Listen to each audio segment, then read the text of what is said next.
Alright, it's time for us to go over volumes of solids of revolution. So this is a type of volume by cross-section, but a specific one where all of the cross-sections are going to be circular or disks. So when you revolve a region about an axis or a line, what happens is that you create what are called disks, or sometimes washers, as your cross-sections. When you revolve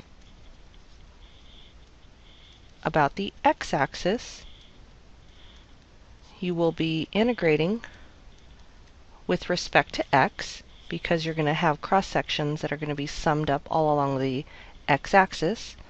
And when you revolve about the y-axis, you are going to integrate with respect to y, because you're going to have cross-sections that are going to be summed up along the y-axis. Now, when I say x-axis, that could also be any horizontal line.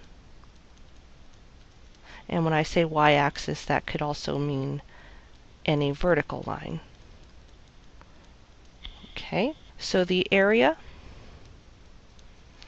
bounded by y equals to 1/2 x, and the x-axis between x equals 0 and x equals to 4 is revolved about the x-axis. So I want us to find the volume. So we need to picture what this looks like. So we need to sketch y equals to 1/2 x. So that's going to be a line with a slope of 1/2 and a y-intercept of 0. So here's our line. The x-axis, so I'm going to trace over that, between x equals to 0, which is a vertical line, and x equals to 4, which is another vertical line. So if you look carefully, we have a triangular region that has been bounded by the information given. So I want to take this region and revolve it about the x-axis. So we typically draw a little symbol like this here. And I hope that you guys can tell that when this is revolved about the x-axis, we are going to form a cone. And what I'd like for you guys to do when you sketch this is to draw a typical cross-section. So this is in its three-dimensional form. And then if I draw this around, you can also see how it's a cone lying sideways. And then over here on this side, I'm going to draw what the cross-section looks like, laying flat. And what we have here is that we need to find the area of this piece. And area of a circle is typically pi r squared. And notice our radius in our circle, or in our cross-section, look into our diagram here. If we have any point on our curve, being the point xy, then the radius is going to be our y value. So this will be pi y squared. But if you realize and remember that we are revolving around the x-axis, so our volume is really going to be area in terms of x dx, we need to rewrite this area formula in terms of x, and we have it in terms of y. So how do we do that?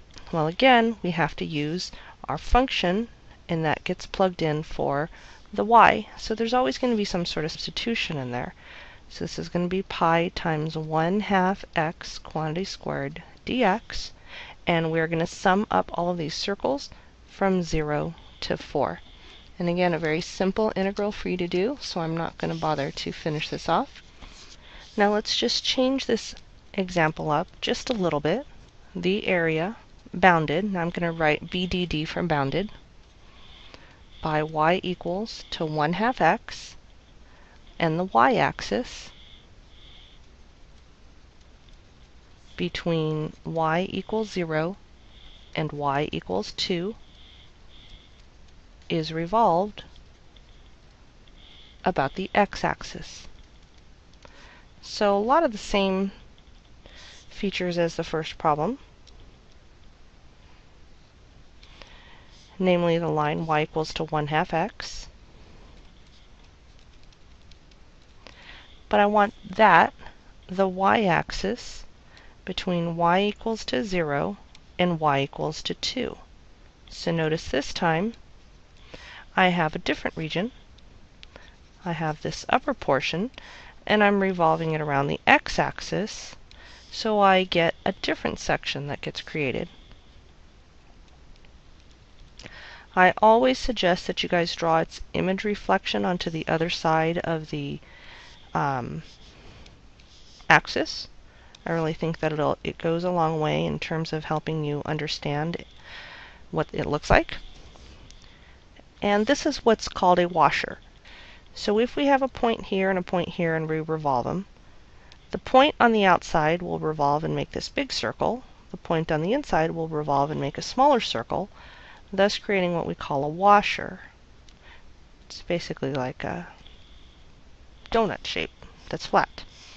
There are two different radii. There's the big one, and then there's a little one, and we typically use a big R and a little r. Well, how do you find the area of this region in between of this donut shaped? Well, you take the area of the big one, which is pi big R squared, and you subtract the area of the little one, which is pi little r squared.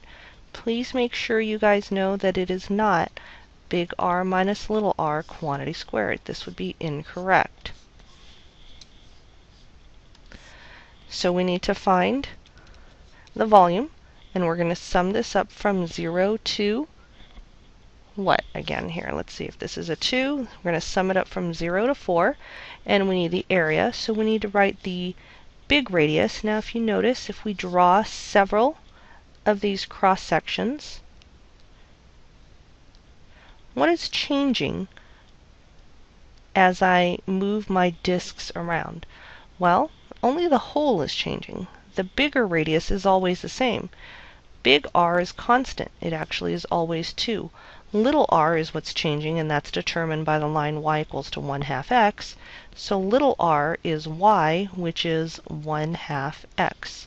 So I actually get to write pi times 4 minus pi times 1/2 x quantity squared dx.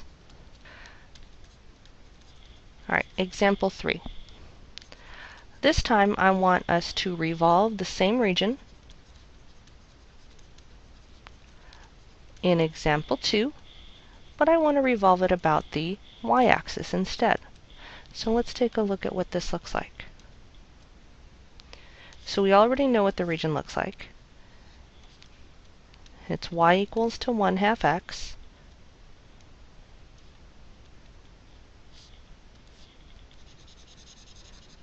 But if we're going to revolve it around the y-axis, we're basically going to create a cone, but it's going to be inverted, and it's going around the y-axis instead. So our cross sections, if we choose a point on our curve, we call it xy, we're going to have discs that are lying down basically.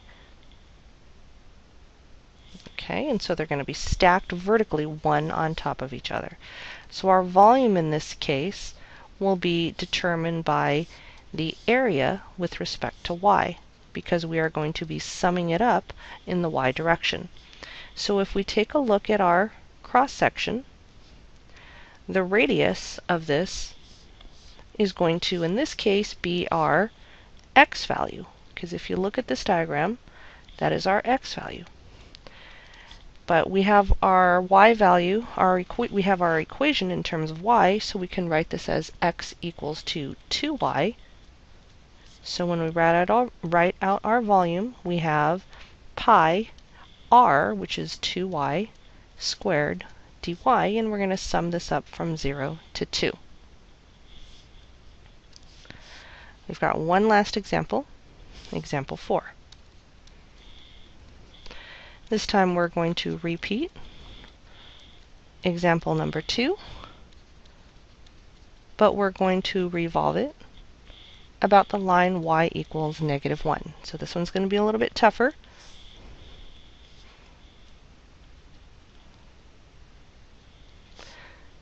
I suggest that you guys do these sketches on graph paper. It really helps out.